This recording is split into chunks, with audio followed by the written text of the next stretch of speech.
അതിന് കാരണം എന്താ വെച്ചാൽ ഇവർ എഴുതി വെച്ച രീതി, ഇവര് ആ ഒരു ക്യാരക്ടറിനെ പോർട്രേ ചെയ്തത് അത്രയും ഡെപ്ത്ഫുൾ ആണ്.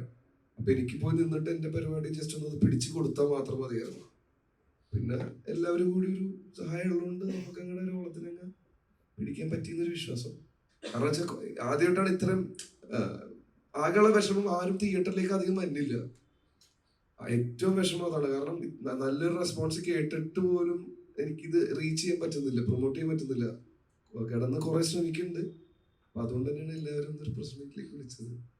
അപ്പൊ നിന്ന് 5 ദിവസം മുമ്പ് തന്നെ പോയി നിന്ന് നമ്മുടെ കൂടെ ഒരുത്തനുണ്ട്, വിഷ്ണുദാസ് എന്ന് പറഞ്ഞിട്ട്. പിന്നെ അത് ഡയറക്ടർ പാലക്കാട്ടുകാരനാണ്. വിഷ്ണുദാസിന് അവൻ ഞങ്ങളുടെ കൂടെ തന്നെ ഈ നിർത്തി ഞങ്ങൾ സംസാരിക്കാനും. പിന്നെ രാവിലെ മോർണിംഗ് വാക്ക് എന്നൊക്കെ പറഞ്ഞ് ഞങ്ങള് കോട്ട മൈതാനത്തിലൊക്കെ പോയി ഇങ്ങനെ ആൾക്കാരൊക്കെ ആയിട്ട് സംസാരിച്ച് മാക്സിമം പിടിക്കാൻ നോക്കിയിട്ടുണ്ട്. പിന്നെ ഡബ് ചെയ്യുമ്പോ ഇവനുണ്ടല്ലോ, പറഞ്ഞുതരും ആ രീതിക്ക് തന്നെ കോപ്പി പേസ്റ്റ് ചെയ്യുക. പിന്നെ ഓട്ടോമാറ്റിക്കലി മറ്റേ ഓവർ പാലക്കാട് ഞാൻ ഒരു പോയിന്റ് കഴിഞ്ഞപ്പോ മച്ചനെ അതൊന്നും വേണ്ട, ഞാൻ പറയാത്ത മാത്രം പറഞ്ഞാൽ മതി. ഓക്കെ.